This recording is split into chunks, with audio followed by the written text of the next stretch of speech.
काबुल में हुआ है बड़ा धमाका। काबुल की एक मस्जिद में कल देर शाम नमाज के बाद भीषण धमाका हुआ।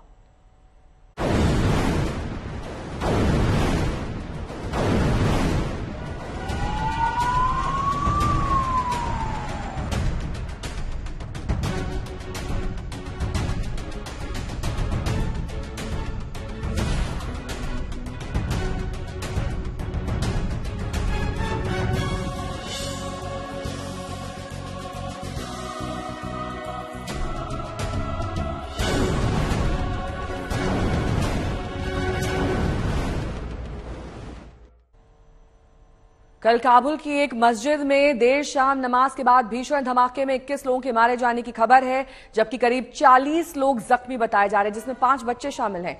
4 तस्वीरें आपको हम दिखा रहे हैं। अफगानिस्तान की सरकार इसके लिए पाकिस्तान पर उंगली उठा रही है।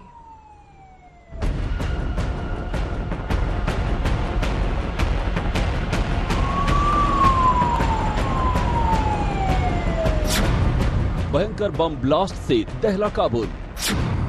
काबुल में मस्जिद के भीतर धमाका। ईशा की नमाज के वक्त हुआ धमाका। तालिबान ने कहा ब्लास्ट के पीछे पाकिस्तान। काबुल में जहां हुआ धमाका वहां पहुंचा आज तक। काबुल धमाके पर आज तक की एक्सक्लूसिव रिपोर्ट। सन्नाटे को चीरकर काबुल की सड़कों पर दौड़ती गाड़ियों की चेकिंग करते तालिबानी सुरक्षाकर्मी। अस्पताल के बाहर लोगों की भीड़। मंगलवार की रात काबुल अफरा तफरी और खौफ की गिरफ्त में था। इसके पीछे की वजह है ये तस्वीर। ये काबुल के कौतल ए खैर खाना के पास स्थित मस्जिद में हुए धमाके की तस्वीर है। जिस वक्त धमाका हुआ उस वक्त वो दिन की आखिरी नमाज का वक्त था। धमाका इतना भयंकर था कि मस्जिद की खिड़कियां चकनाचूर हो गयी। जो लोग नमाज पढ़ने आए थे वो धमाके की चपेट में आ गए। धमाके में कम से कम 21 लोगों के मारे जाने की खबर है। 40 लोग जख्मी हुए, जिसमें 5 बच्चे हैं। बस वही बात है, वो जो दरख्त कहता है जब मेरा अपना वो ना हो ना थोड़ा, तो वही हमारा कोई हो गया है। वहीं पे मदरसा था, मदरसे के अंदर हुआ है, तो पहचाना नहीं गया है। मेरे ख्याल में वो मदरसे में था, वहीं पे कुछ किया है। बस हम भी जस्तुजो में इंशाल्लाह ढूंढ लेंगे। ये है दुश्मन, बस अफगानिस्तान के दुश्मनों का ये पीपल्स को वो लेते हैं, निशाना लेते हैं। धमाके की खबर लगते ही अफरा तफरी फैल गई। देखते ही देखते अस्पताल के बाहर एम्बुलेंस की आवाजाही तेज हो गई। आसपास के इलाकों को सील कर दिया गया और सुरक्षा सख्त कर दी गई। इलाके से गुजरने वाली एक गाड़ियों की चेकिंग शुरू हो गई। काबुल की पल पल की खबर देने के लिए आज तक संवाददाता अशरफ वानी मौके पर मौजूद थे। काबुल को एक छावनी में बदल दिया है तालिबान के गार्ड्स ने। पूरी तरह से किलाबंदी हो रही है, क्योंकि इस तरह होता है जब इस तरह का कोई आतंकवादी हमला या आतंकवादी हमला होता है, उसके बाद सीरीज अटैक्स का खतरा होता है। ये जो रास्ते हैं आप देख रहे हैं हमारे लाइव इन तस्वीरों में, ये रास्ता जो है हॉस्पिटल की ओर जा रहा है। चूंकि धमाके वाली जगह को तालिबान सुरक्षा कर्मियों ने तुरंत सील कर दिया, इसलिए वहां जाना संभव नहीं हो पाया। इधर अस्पताल के बाहर लोगों की भीड़ जुटी थी। लोग अपनों की सलामती जानने के लिए परेशान थे,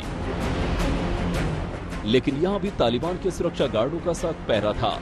अस्पताल के बाहर से रिपोर्टिंग की भी सख्त मनाही थी।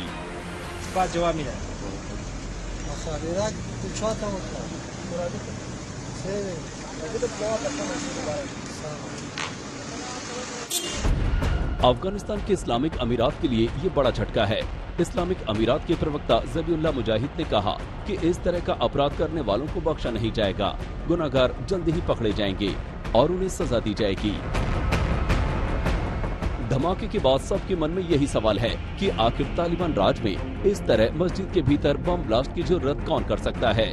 आज तक से एक्सक्लूसिव बातचीत में अफगानिस्तान के एक CID अफसर ने इसमें सीधे सीधे पाकिस्तान का नाम लिया। बस इसके पीछे सबको पता है किसके पीछे कौन है। दाइश की तरफ आपका इशारा है? बस दाइश के इशारे में है, दाइश भी है और पाकिस्तान भी है। हाँ। हमारा जो वही है, वही लोग नहीं छोड़ रहे हैं।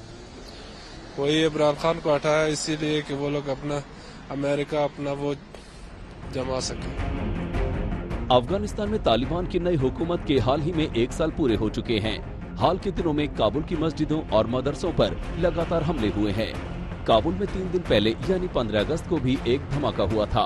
अभी तक इन हमलों की जिम्मेदारी IS लेता रहा है, लेकिन इस हमले की किसी ने जिम्मेदारी नहीं ली है।